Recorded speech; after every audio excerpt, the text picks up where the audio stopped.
Olha, uma notícia preocupante, aliás, muitas notícias preocupantes que nós temos trazidos aqui no Jornal da Manhã, segunda edição, porque o Brasil registrou nesta terça-feira 351 mortes por Covid-19 e 137.103 novos casos diagnosticados, um novo recorde, de acordo aí com os dados enviados pelos estados ao Ministério da Saúde e ao CONAS. E sobre este assunto, a gente conversa agora com o Robson Pires, que é médico infectologista e professor da Escola Baiana de Medicina e Saúde Pública. Doutor, bem-vindo. Olá, bom dia, Caterine, bom dia a todos os ouvintes da Rádio Jovem Pan. Bom dia, doutor. Doutor, para a gente abrir essa entrevista, eu gostaria que o senhor compartilhasse com a gente o que sabemos até agora sobre essa variante Ômicron, né? Porque a gente ouvia, logo que ela foi identificada, a gente ouviu muito que era uma variante muito transmissível, mas apesar de ser muito transmissível, ela não é uma variante tão letal. A gente veio acompanhando, então, as últimas informações. A própria Organização Mundial da Saúde se posicionou e disse que essa variante não pode ser descrita como uma variante branda. A gente, desde o começo, então, acreditou que os casos desta variante seriam justamente casos leves, sintomas leves, mas não é bem isso que a gente tem observado. O que a gente pode dizer dessa variante até agora, doutor? Olha, excelente, e a gente tem que tomar só um pouquinho de cuidado quando a gente diz assim, é uma variante leve. É uma variante leve do ponto de vista de comportamento clínico, ou seja, o que ela acaba trazendo de consequências agudas ou posteriores, né, para os pacientes que foram ou que estão contaminados com a Covid. Porém, diante da magnitude dessa variante, né, rapidamente ela se espalhou por todo o mundo, ela foi identificada inicialmente no continente africano, mas ela demonstrou sim, através de diversos estudos, primeiros estudos da própria região da África, depois europeus e os estudos americanos, mostraram que essa variante ela é altamente contagiosa. Porém, ela não é tão letal, ela não é tão virulenta, não é tão agressiva, a exemplo da variante Delta, da variante Gama. Então, o conceito que nós temos de gravidade pode se diferenciar entre o conceito de consequências agudas que ela pode trazer para o paciente, a exemplo da hospitalização ou até mesmo óbito, ou diferenciar pelo efeito da magnitude. Então, se analisarmos a Ômicron de acordo com o risco de transmissibilidade, ela traz uma preocupação sim, tanto que os Estados Unidos ontem foram mais de 1.100.000 novos casos diagnosticados. Estamos vendo também os países europeus nesse mesmo sentido. Então, do ponto de vista de transmissibilidade, ela traz uma preocupação. Do ponto de vista de comportamento clínico, sem dúvida, nós percebemos isso, não somente por conta da Ômicron, mas principalmente por conta dos efeitos das vacinas. O comportamento clínico dela, os pacientes acometidos por essa variante, eles apresentam um quadro mais brando. Mas, repito, é importante sim tomarmos cuidado, não somente com a Ômicron, mas outras variantes que venham a surgir por conta justamente do vírus continuar circulando e com força em todo o mundo. Doutor, além dessa pandemia, agora a gente vive um surto de gripe, H3N2, aí muitas pessoas justamente buscando um atendimento médico. Os sintomas, pelo que parece, eles são muito semelhantes, muito parecidos, até é difícil identificar quando uma pessoa está com a Covid ou quando ela está com gripe. É difícil dizer, até por isso o teste é tão importante nesse momento. A gente tem acompanhado, inclusive, a falta desses testes aí em diversos estados brasileiros, uma situação bastante complicada. Mas quando a gente fala da variante Ômicron, existe algum sintoma específico dessa variante ou, de fato, os sintomas são todos iguais? Olha, interessante que os pacientes contaminados com a variante Ômicron, né, desde os estudos iniciais da África, que muitas vezes a gente até ficava, não vamos esperar o comportamento dessa variante nos outros pacientes de outros locais para identificar e confirmar o que vem sendo relatado. Características importantes da Ômicron, Catarina, que a gente não via muito nas variantes anteriores, principalmente acometimento de vias aéreas superiores. O que é que significa isso? Paciente com muita coriza, muita congestão nasal, muita dor de garganta, esses não eram sintomas muito comuns nas variantes anteriores. E outro sintoma que é muito interessante da Ômicron é a dinamia, a fraqueza. Por vezes, essa dinamia, essa fraqueza, aquela vontade de não fazer nada, ela pode durar até por mais tempo. Agora, essa observação que você fez é extremamente importante para os pacientes, para a população e para os profissionais de saúde. É muito difícil você diagnosticar, tentar diferenciar através dos sinais e sintomas, ou seja, do que o paciente refere, do que ele sente, entre uma Covid-19, né, a doença, ou a própria influenza, gripe. E ainda temos outros complicadores, a exemplo do resfriado comum, dos quadros alérgicos, que muitas vezes os pacientes acabam confundindo. rapidamente o resfriado comum o paciente vai ter coriza, congestão nasal, dor de garganta, uma fraqueza, tosse, mas ele consegue manter as atividades habituais, geralmente causado por vírus mais brandos, adenovírus e rinovírus. O paciente com gripe, H3N2, H1N1, ele vai ter coriza, congestão nasal, dor de cabeça, aí interessante, tosse. A febre é uma febre que costuma ser mais alta no paciente com influenza, acima de 38,5, e ele fica mais prostrado. Dificilmente o paciente com gripe, ele vai manter as atividades deles habitual. E outra coisa é o paciente com Covid. Covid, ele pode apresentar absolutamente nada, que é o paciente assintomático, como ele pode se apresentar sob formas graves, principalmente Ômicron, coriza, congestão nasal, dor de garganta e essa fraqueza, como nós falamos, e por vezes tosse. Então, olha como é difícil, às vezes, diagnosticar essas três patologias. Por isso que eu reforço a observação que você fez, importante, procurar um serviço de saúde para que o médico possa identificar os fatores de risco de complicação e realizar a testagem para identificarmos se esse paciente está cometido por uma ou outra patologia e realizar o manejo terapêutico e epidemiológico desses pacientes. Doutor, na sua avaliação, a máscara continua sendo crucial na proteção contra esse vírus?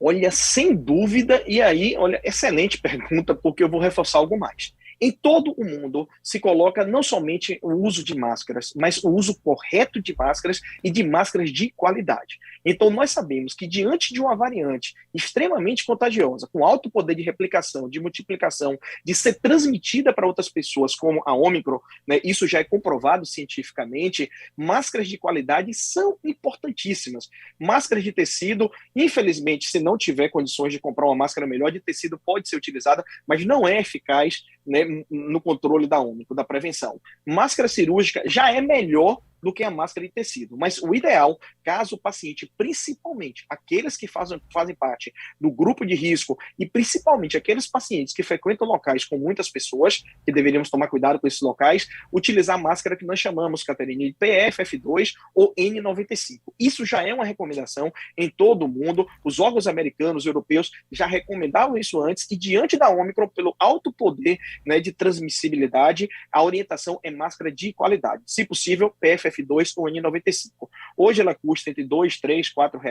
Qual a vantagem dela? Ela pode ser utilizada por até 7 dias. Lógico que, se ela não for molhada, ela não for danificada. Chegou em casa, deixou ela descansando ali, e você pode utilizar essa máscara novamente por até 7 dias, sem precisar lavar, não pode lavar, sem precisar borrifar álcool. Então, máscara de qualidade, sem dúvida, é importante para o controle da transmissão da Ômicron. Doutor, acompanhamos a aprovação recente da vacinação infantil aqui no Brasil. Depois de tantas polêmicas aí, eu gostaria de saber se na sua avaliação dá para dizer que vacinar crianças nesse momento vai ajudar a travar esses contágios? Olha, sem dúvida, por um motivo principal em relação ao Ômicron. Nós falamos que é uma variante extremamente transmissível, né? Ela tem um alto poder de transmissibilidade, e o que temos visto muito em relação ao comportamento da Ômicron são os contatos, né, a transmissão domiciliar, mais do que as outras variantes. Então, principalmente, como nós falamos, pelo alto poder de transmissão. Então, as crianças, elas devem ser vacinadas por diversos motivos. Primeiro, já estamos na iminência de volta às aulas, né, no mês de fevereiro. Então, as crianças, embora não muito comum, né, temos que falar aqui a realidade, embora não muito comum, elas não apresentarem quadros graves, elas podem apresentar também quadros graves. Não é comum, mas podem apresentar. Segundo, que as crianças também podem transmitir a doença, estarem na forma assintomática, os pais, mães, avós, né, tios, não saberem que essa criança está com a doença, com o vírus, e ela transmitir para os demais, né, pessoas do ambiente familiar, colegas de escola. Então, tudo isso reforça a importância da vacinação em criança. Vai ser um cuidado individual com nossas crianças e um cuidado coletivo, né, com os familiares, amigos, colegas dessas crianças e para toda a comunidade. Sem dúvida, é importante vacinarmos o maior quantitativo de pessoas possível e com segurança. E os estudos já demonstraram não somente segurança, mas também eficácia nas crianças. O mais importante e que se debatia em relação às crianças era justamente a segurança, e nos Estados Unidos, mais de 7 milhões de doses aplicadas, 14 eventos adversos graves. Então, é seguro sim vacinar nossas crianças e importante para o controle da pandemia. Doutor, um outro tema bastante importante que eu gostaria de tratar com o senhor é justamente os autotestes, né? Que também é um outro tema polêmico. A gente sabe que eles já são aprovados em alguns outros países, né? Já são utilizados, e agora existe essa possibilidade justamente dessa aprovação no Brasil. Inclusive a Anvisa está com essa pauta e ela será analisada hoje. Eu gostaria de ouvir a sua opinião até porque é um tema que tem dividido muitas opiniões. Eu já ouvi tanto especialistas a favor quanto contra, né? Os que são contra, eles dizem justamente que seria muito ruim para uma pessoa leiga aplicar esse próprio teste, porque ela teria ali uma dificuldade de interpretação, poderia até, inclusive, interpretar o teste de maneira equivocada. Por outro lado, muitos defendem que é uma ferramenta importante, especialmente nesse momento que a gente está com falta de testes, e também porque quando as pessoas vão buscar esse teste, os locais já estão ali aglomerados de pessoas e possíveis transmissões poderiam acontecer. Então, fazer esse teste em casa seria muito mais rápido e seguro. Gostaria de ouvi-lo. Isso. Olha, os autotestes, como você mesmo colocou, Catarina, eles já são utilizados em diversos países do mundo. Agora, é importante, sim, chamarmos a atenção e trazemos algumas observações. Primeiro, quando as pessoas realizarem o autoteste, esses casos de Covid, nós vamos perder. Eles não vão ser, né, notificados no Ministério da Saúde, na Secretaria Municipal de Saúde, na Secretaria Estadual de Saúde, então vamos perder esse caso. Porém, o mais importante é realmente aquele paciente que deseja saber se ele tem ou não a patologia, que ele possa ser testado. O problema aí está na interpretação por parte do paciente e, principalmente, a forma como ele vai coletar esse teste. Porque não é somente introduzir aquela haste que nós chamamos do swab no nariz. Existe todo um movimento que é importante. O paciente ele pode trazer, né, danos no local quando ele não souber coletar esse exame ou não introduzir corretamente essa haste e o exame dá um falso negativo. Então, temos alguns problemas. Porém, diante do momento que estamos passando, que os laboratórios estão sobrecarregados, não conseguem absorver toda essa demanda. O sistema público também não. Eu acho que os autotestes seriam extremamente positivos para que possamos identificar rapidamente esses pacientes com suspeita de Covid e podemos realizar um manejo epidemiológico, orientar o isolamento, tudo isso. Então, diante do cenário atual, o autoteste é importante, mas vai ser muito importante que campanhas sejam feitas, né, em todas as esferas, para que demonstre ao paciente como realmente coletar esse exame e como interpretá-lo. O grau, às vezes, de não interpretar esse exame, de não saber a interpretação é tão grande que, exemplo, o paciente, às vezes, ele pega um exame para HIV e ele abre por conta própria e o exame vem negativo. Ele fala, poxa, doutor, negativo é uma coisa ruim, não é? Então, não, negativo é que você não tem a doença. Imagine na cabeça do paciente que não sabe interpretar, fica desesperado porque o exame veio negativo e negativo na cabeça dele é uma coisa ruim. Então, olha o tanto de cuidado que a gente tem que ter com o próprio paciente, né, em interpretar esses resultados de exame. Então, campanhas deverão ser feitas, né, através dos sistemas de rádio, TV, o que for, não sei como é que pode ser feito isso, mas, de certa forma, é um perigo o próprio paciente realizar o exame e ele mesmo avaliar. Mas, diante do contexto atual, repito, e vou ser redundante, eu acho que é importante, sim, realizarmos autoteste, porque muitos pacientes não têm condições de pagar o exame laboratório, que acaba sendo mais caro, os laboratórios estão lotados, como você mesmo falou, então é uma alternativa já utilizada em outros países e tem dado certo. Então, eu acho que para a gente aqui vai ser importante, sim. Doutor, quem já teve a Covid-19 está mais protegido da variante Ômicron ou não tem nada a ver? Olha que interessante. Quem já teve Covid, ele já consegue uma imunidade contra qualquer outra variante, contra a Ômicron também.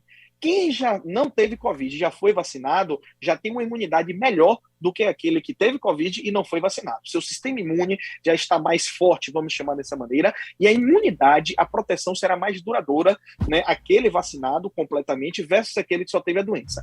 E olha que um trabalho recente científico demonstrou que aqueles pacientes que tiveram a doença e que foram vacinados, a imunidade desse paciente ela é maior ainda. Ela dura por mais tempo e ela é mais eficiente em proteger contra as novas infecções. Porém, é importante chamar a atenção. A vacina protege principalmente contra as formas graves. É tanto que agora, diante de inúmeros casos de Ômicron que estamos vendo no mundo inteiro, a curva de internamento e de óbitos, ela não costuma acompanhar. E quando esse paciente está internado ou complica, não tenha dúvida, ela tem uma chance mais de 90% de ter sido um paciente que não foi vacinado. Em alguns países, 99% dos pacientes que estão internados ou que complicaram, esses pacientes não foram vacinados. Aqui no Brasil, em média, 90% desses pacientes que estão internados ou que complicados não foram vacinados. Então, a vacinação protege principalmente contra as formas graves. A doença protege, né, em menor grau, também contra a infecção pela Covid-19. Mas nenhuma, nem vacina, nem doença, vai garantir que você não contrairá a doença.